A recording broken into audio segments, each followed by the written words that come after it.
Sir, আপনি আমার দুধে হাত দিয়েছেন কেন?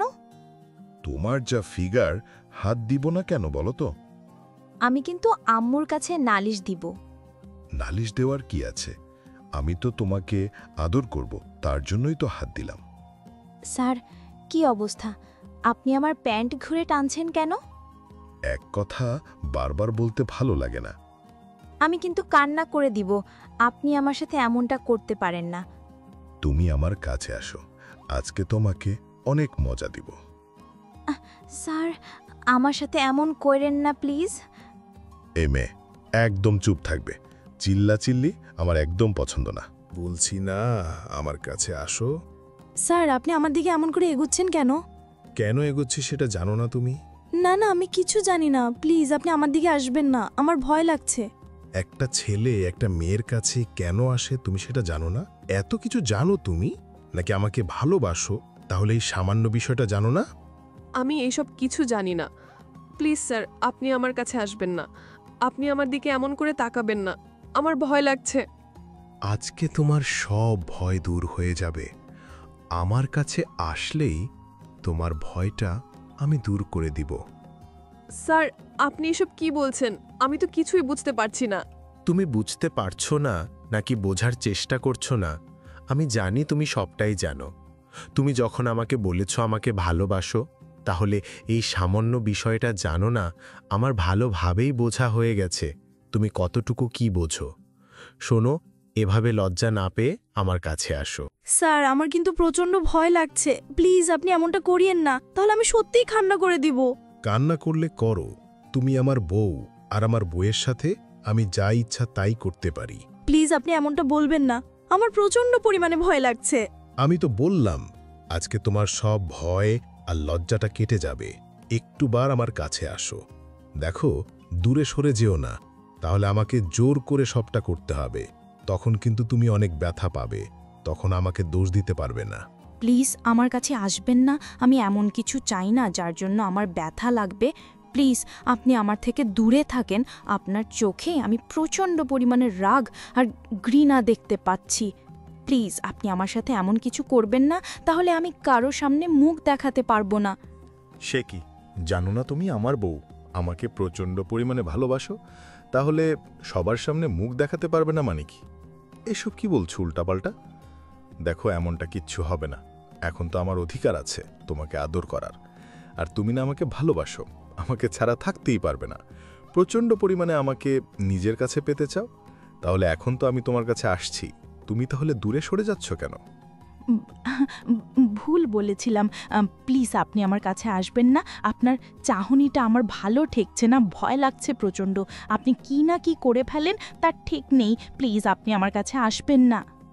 ভালোবাসার মানুষের আদরটা পাওয়ার জন্য সবাই ব্যাকুল হয়ে থাকে, আর সেখানে তুমি না নাক ছিটকে কিভাবে দূরে সরে যাচ্ছ। আজকে তোমাকে আমার খুব করে কাছে পেতে ইচ্ছা হচ্ছে। প্লিজ কাছে আসো। কিন্তু আমার করছে না। প্লিজ, তাই আপনি আমার কাছে আসবেন না, তাহলে আমি কান্না করে দিব। তখন দেখবেন সবাই এসে আপনাকে প্রচণ্ড পরিমাণে মারবে। তুমি যে কাজ করেছ তাতে মায়ের থেকে কম কি হয়েছে? সবার সামনে আমার সম্মানটা নষ্ট হয়ে গেছে। তাহলে এখন নতুন করে মার খাওয়ালেও তাতে আমার কিচ্ছু যায় আসে না। তুমি চাইলে চিৎকার করতে পারো, কিন্তু একটা কথা শুনে রাখো, তুমি আজকে আমার কাছে না এসে দূরে কি করে থাকো আমিও সেটা দেখব। যে করেই হোক, তোমাকে তো আজকে আমি আদর করেই ছাড়ব। আদর মানে? আপনি আমাকে আদর করবেন মানে? কিসব উল্টো পাল্টা কথা বলছেন। আমার কোনো আদর টাদর চাই না। প্লিজ আপনি এমন কথা বলবেন না, আমার ভয় লাগছে। তোমার ভয় লাগলে লাগুক, তাতে আমার কি? আমি তো বললাম আমি তোমার সব ভয় দূর করে দিব। কাছে আসতে বলছি না? কাছে আসো। বেশি দেরি করলে কিন্তু জোর করে সবটা করতে হবে, তখন মজার জায়গায় ব্যথা পাবে, আর আমার দোষ দিতে পারবে না। স্যার প্লিজ এমনটা করেন না। আমি এমন কিছু চাই না। আমি আপনাকে সত্যিই ভালোবাসি। কেন চাও না কেন? তুমি না আমাকে ভালোবাসো, তাহলে চাও না কেন? মানুষ তো ভালোবাসার মানুষের আদরটা পাওয়ার জন্য ব্যাকুল থাকে। তাহলে তুমি চাও না কিসের জন্য বলো? স্যার আপনাকে আমি সত্যিই ভালোবাসি, কিন্তু আজকে আপনার চোখে প্রচণ্ড পরিমাণে ক্রোধ আর রাগ দেখতে পাচ্ছি, যেটা থেকে আমার মনে হচ্ছে আপনি আমাকে অনেক অনেক কষ্ট দিবেন। আমার প্রতি রাগ থেকে এমনটা করছেন। আমি এই মানুষটাকে কখনোই ভালোবাসিনি। তাহলে তুমি কাকে ভালোবেসেছিলে? আমি নরম, সরল, সহজ একটা মানুষকে ভালোবেসেছিলাম, যে কিনা সবসময় আমাকে চোখে চোখে রাখত। আমি ভাবতাম আপনি হয়তো আমাকে ছাত্রী নয়, গার্লফ্রেন্ডের হিসাবে দেখেন। ওই জন্য আমি আপনার প্রতি একটু একটু করে দুর্বল হতে শুরু করেছিলাম। আর এখন এত বেশি দুর্বল হয়ে পড়েছি, যার জন্য আপনাকে প্রচণ্ড পরিমাণে ভালোবেসে ফেলেছিলাম। কি করব বুঝে উঠতে পারছিলাম না। তখন আপনাকে বিষয়টা বললে আপনি হেসে উড়িয়ে দিয়েছিলেন। বলেছিলেন আমি নাকি আপনার থেকে অনেক ছোট, আমার সাথে আপনার রিলেশন হওয়াটা সম্ভব না। তার উপর আপনি বারবার আমাকে ইগনোর করতেন, তাই আমি রাগ করে এরকমটা করেছিলাম। কিন্তু বুঝতে পারিনি আপনি এতটা রেগে যাবেন। প্লিজ আমার কাছে আসবেন না, আমার প্রচণ্ড পরিমাণে ভয় লাগছে। তাহলে তুমি কাকে ভালোবেসেছিলে? সবই যখন বুঝতে পারলে, তাহলে এরকম একটা কাজ কেন করতে গেলে বলো, যার জন্য সবার সামনে আমার সম্মানটা ধুলোর সাথে মিশে গেল। বাসার সবাই আমাকে বাজে ভাবছে, আর শেষ পর্যন্ত তোমাকে আমার বিয়ে করতে হলো। আর এখন তো আমি তোমার বর। তাহলে বরের আদরটা পেতে তোমার সমস্যা কোথায়? তোমার তো আরও খুশি হওয়া উচিত যে আমি ভালোবেসে তোমার কাছে আসছি, তোমাকে আদর করতে চাইছি। তাহলে দূরে সরে যাচ্ছ কেন? কাছে আসতে বলছি না, কাছে আসো, না হলে কিন্তু জোর করে সবটা আমাকে করতে হবে। প্লিজ স্যার, আপনি এভাবে রাগারাগি করবেন না। আমি তো বলছি আমি আপনাকে ভালোবাসি। আপনি যেদিন মন থেকে চাইবেন আমাকে নিজের করে পেতে, আমিও সেদিন আপনার ডাকে সাড়া দিব। প্লিজ আজকের রাগ থেকে এমন কিছু করবেন না যার জন্য আমি কষ্ট পাই। আপনি তো জানেন আমি আব্বু আম্মুর কতটা আদরের। আমি কষ্টটা বেশি সহ্য করতে পারি না, তাই আপনার অবহেলাটা নিতে পারছিলাম না বলে একটা সময় এরকম একটা কাজ করতে বাধ্য হয়েছি। এমন একটা কাজ করছো যার জন্য সবার সামনে আমার মাথাটা হেট হয়ে গেছে। আব্বু আম্মু আমার সাথে কথা বলছে না, তুমি কেন এরকম একটা কাজ করলে? এর থেকে তো তুমি আমাকে বলতে পারতে, তোমাকে বিয়ে না করলে তুমি আমার সম্মানটা নষ্ট করে দিবে, তাহলে আমি তোমাকে বিয়ে করে নিতাম। তারপরে নাটক করার কোনো দরকার ছিল না। আমি ভুল করেছি, প্লিজ তার জন্য আমাকে এত বড় শাস্তি দিবেন না। আমি বুঝতে পারছি আপনি রাগ থেকে আমার কাছে আসতে চাইছেন, কিন্তু দেখেন আমি তো বললাম আপনি যখন ভালোবেসে আমাকে নিজের করে পেতে চাইবেন, আমি তখন আপনার ডাকে সাড়া দিব। প্লিজ আপনি আমার কাছে আসবেন না। রাগ করে হোক আর যেভাবেই হোক, আমি আজকে মন থেকে তোমাকে কাছে চাই। তোমার না আমার আদরটা পেতে প্রচণ্ড পরিমাণ ইচ্ছে করে। যেভাবেই হোক আমার আদর করতেই হবে, না হলে আমার ভেতরের আগুনটা নিভবে না। আমি তোমাকে আজকে প্রচণ্ড পরিমাণে ভালোবাসবো, যেটা তুমি কল্পনাও করতে পারবে না। আমার কাছে আসো, না হলে তোমাকে জোর করে সবটা করতে হবে। সেটা কিন্তু তোমার জন্য ভালো হবে না। তুমি আমাকে ভালোবাসো, তাহলে আমাকে দূরে সরিয়ে দিতে পারবে বলো? প্লিজ আপনি এমনটা করবেন না। রাগ করে আমাকে এরকমভাবে আমাকে কষ্ট দিবেন না, তাহলে আমি আপনার থেকে সত্যিই অনেক কষ্ট পাবো। তাহলে আমি যে এত বড় একটা কষ্ট পেলাম, তাতে তোমার কিচ্ছু যায় আসে না, তাই না? আর তুমি যদি আজকে আমার কাছে না আসো, আমাকে আদর করতে না দাও, তাহলে সারা জীবন আমাকে আর কাছে আদর চাইলেও পাবে না।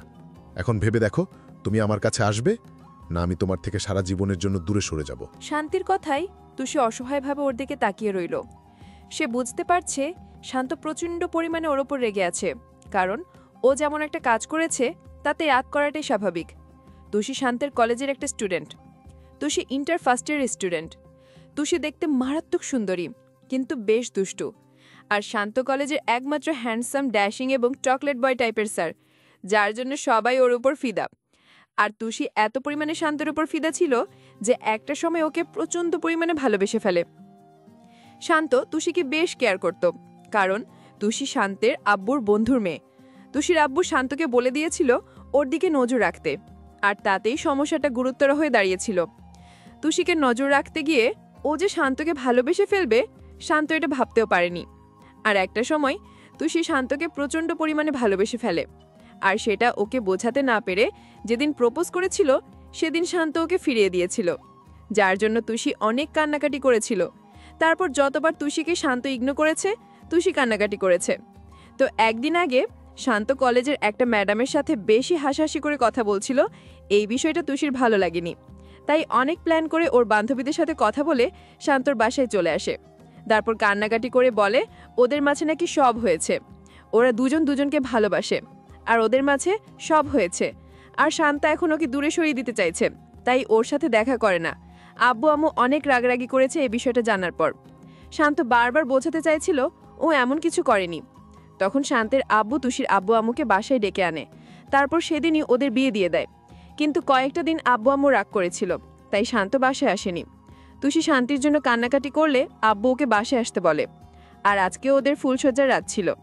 শান্ত রুমে আসার পর তুষি ওকে সালাম করতে গেলে শান্ত ওকে উঠিয়ে নেয়। তারপর ওর সাথে সিন ক্রিয়েট করে। তারপর তুষি ওকে ভালোবাসি কথাটা বললে যেটা হলো সেটা তো আপনারা জানতেই পারলেন। শান্ত ভেবেছিল তুষি ওকে কতটা ভালোবাসে সেটা প্রমাণ হয়ে যাবে, তাই ওর সাথে এরকম একটা নাটক করেছিল। শান্ত বুঝতে পেরেছে তুষি ওকে প্রচণ্ড পরিমাণে ভালোবাসে, আর ছোট মানুষ এরকম একটা ভুল করেছে। কিন্তু রাত থেকে এরকমভাবে ওর সাথে কথা বলেছিল, তুষি চুপ করে আছে। তাই শান্ত ওর দিকে এগিয়ে আসলো। তারপর একটা হাত ধরে হ্যাঁচকা টান দিয়ে তুষিকে নিজের বুকের উপর এনে ফেলল। সাথে সাথে তুষি অনেকটা ভয় পেয়ে যায় আর চোখ জোড়া বন্ধ করে নেয়। শান্ত ওর কোমর জড়িয়ে ধরে নিজের সাথে মিলিয়ে নেয়। শান্তের কর্মকাণ্ডে তুষি ভয়ে কাঁপতে শুরু করেছে। তুষির গোলাপের পাপড়ির মতো ঠোঁট জোড়া অনবরত কাঁপছে, যেটা শান্তকে বারবার ওর কাছে টানছে। শান্ত আর দেরি না করে তুষির ঠোঁট জোড়ে নিজের দখলে করে নিল। সাথে সাথে তুষি কেমন যেন ঠান্ডা হয়ে গেল আর দুই হাতে শক্ত করে শান্তর শার্টটা খামচে ধরল। এই প্রথমবার কোনো পুরুষের স্পর্শ তুষির শরীরে পড়েছে, যার জন্য ওর মধ্যে এক প্রকার কারেন্ট বয়ে গেছে। শান্ত পাগলের মতো তুষির ঠোঁট জোড়া চুষে যাচ্ছে। একটা সময় তুষিও শান্তের সাথে রেসপন্স দিতে শুরু করেছে। তখন শান্ত ওর ঠোঁট জোড়া ছেড়ে দিয়ে ওর ঘাড়ে, গলায় আর সারা বুকে কিস করতে থাকে, যার জন্য তুষি এক প্রকার পাগল হয়ে উঠেছিল। তুষি প্রথমে ভেবেছিল শান্তকে শাস্তি দেবে, কিন্তু না, এটা তো পুরো রোম্যান্টিক শাস্তি, যার জন্য তুষি ওকে একটুও বাধা দিচ্ছিল না, আরও ওকে নিজের সাথে মিশে নেওয়ার চেষ্টা করছিল। একটা সময় শান্ত তুষির গলায় আলতো করে কামড় বসিয়ে দেয়। সাথে সাথে ও বলে, কি করছেন? প্লিজ এভাবে কষ্ট দিয়েন না। শান্ত তুষিকে ছেড়ে দিল। তারপর বলতে লাগলো, সামান্য আদরটুকু নিতে পারো না? একটা লাভ বাইট দিয়েছি, তাতেই তোমার ব্যথা লাগছে? তাহলে আমি কত কষ্ট পেয়েছি যখন সবার সামনে এরকম একটা কথা বলেছ? আচ্ছা, তুমি যখন চাও না, তাহলে আমি আর তোমাকে স্পর্শ করব না। তুমি আমাকে বোঝার চেষ্টাই করনি, আর তুমি নাকি বলো তুমি আমাকে ভালোবাসো। শান্ত তুষির থেকে দূরে যেতে গেলে তুষি ওর বুকে ঝাঁপিয়ে পড়ে, শক্ত করে জড়িয়ে ধরে কান্না করে দিয়ে বলতে লাগলো, আমি অনেক বড় ভুল করেছি, তার জন্য আপনি যত পারেন আমাকে শাস্তি দেন, আমি সবটা মাথা পেতে নেব। তারপরও আমাকে এভাবে দূরে সরিয়ে দিয়েন না। প্লিজ আমাকে একটু আদর করেন। আপনার স্পর্শগুলো আমার কাছে পৃথিবীর সবচেয়ে বেস্ট আর সর্বোচ্চ সুখের লাগছে। প্লিজ আমাকে এভাবে দূরে সরিয়ে দিয়েন না, একটু আদর করেন আমাকে। আমি সবটা সহ্য করে নেব, তাও আপনাকে দূরে রাখার মতো কাজটা করতে পারবো না। প্লিজ আমাকে একটু আদর করেন। তুমি যেটা করেছো তারপর তোমার কোনো কথাই শোনা উচিত না। আমি তো তোমাকে আদর করতে চাইছিলাম, কিন্তু তুমি আমার আদরটা নিতে পারবে না, তাই তোমাকে দূরে সরিয়ে দিয়েছি। আজকে থেকে আমি তোমাকে আর স্পর্শ করব না। আমি তো তোমাকে ভালোবাসি, কাছে এসেছিলাম, আর তুমি সেটা বুঝতে পারলে না। তুমি আমাকে বোঝার চেষ্টাই করনি। শুধু বলো তুমি নাকি আমাকে ভালোবাসো, কিন্তু আমি কি চাই, আমার মনটা কি চাই, তুমি সেটা একটা বারও বোঝার চেষ্টা করো না। আমি এখন থেকে সব চেষ্টা করব, নিজের সবটা দিয়ে আপনাকে ভালোবাসবো। তাও প্লিজ আমাকে দূরে সরিয়ে দিয়েন না, একটু আদর করে দেন আমাকে। আমি থাকতে পারছি না, আপনার স্পর্শগুলো পেয়ে নিজেকে পাগল পাগল লাগছে। মনে হচ্ছে আপনার ভালোবাসাটা এখন এই মুহূর্তে না পেলে আমি মরে যাব। প্লিজ আমাকে দূরে সরিয়ে দিয়েন না। আপনি যেভাবে খুশি আমাকে আদর করে দেন, আমি কিচ্ছু মনে করব না।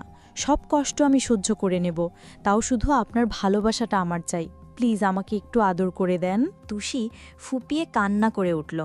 শান্তর উপর রাগ করে থাকতে পারল না, কারণ আব্বু আম্মু ওকে অনেক বুঝিয়েছে, আর শান্ত আব্বু আম্মুর সাথে কথা বলেছে, ওনাদের পায়ে পড়ে কান্নাকাটি করে বলেছে ও এমনটা করেনি, তুষি ওকে পাওয়ার জন্য এমনটা করেছে। আব্বু আম্মু সেটা বিশ্বাস করে নিয়েছে। তাই শান্ত ভাবতে লাগলো, এই পিচ্চি মেয়েটার উপর রাগ করে থেকে লাভ কি? বিয়ে করতে হতো, কালো হলেও গড়তে হতো। তাছাড়া এই মেয়েটা আমাকে পছন্দ করে, ভালোবাসে, তাহলে ওকে কেন কষ্ট দিচ্ছি? শান্ত অনেকক্ষণ ভাবল তুষিকে কষ্ট দেওয়াটা ঠিক হবে না, তাই ওকে ছাড়িয়ে নিল। তারপর ওর চোখের পানিগুলো মুছে দিয়ে চোখের পাতায় কিস করে ওর কপালে একটা কিস দিয়ে বলল, দেখব তুমি আমার ভালোবাসাটা কতটুকু সহ্য করতে পারো। বললাম তো আমি সবটা সহ্য করে নেব, শুধু তারপরও আপনার ভালোবাসাটা চাই। শান্ত, তুষিকে কোলে তুলে নিল, তারপর ওকে নিয়ে বেডের দিকে গেল। তারপর না হয় বাকিটা ইতিহাস হয়েই থেকে গেল। বেশি গভীরে যেতে হবে না। আমাদের ভিডিওটি কেমন লেগেছে তা কমেন্ট করে জানাতে ভুলবেন না। আর ভিডিওটি যদি ভালো লেগে থাকে তাহলে একটি লাইক করুন।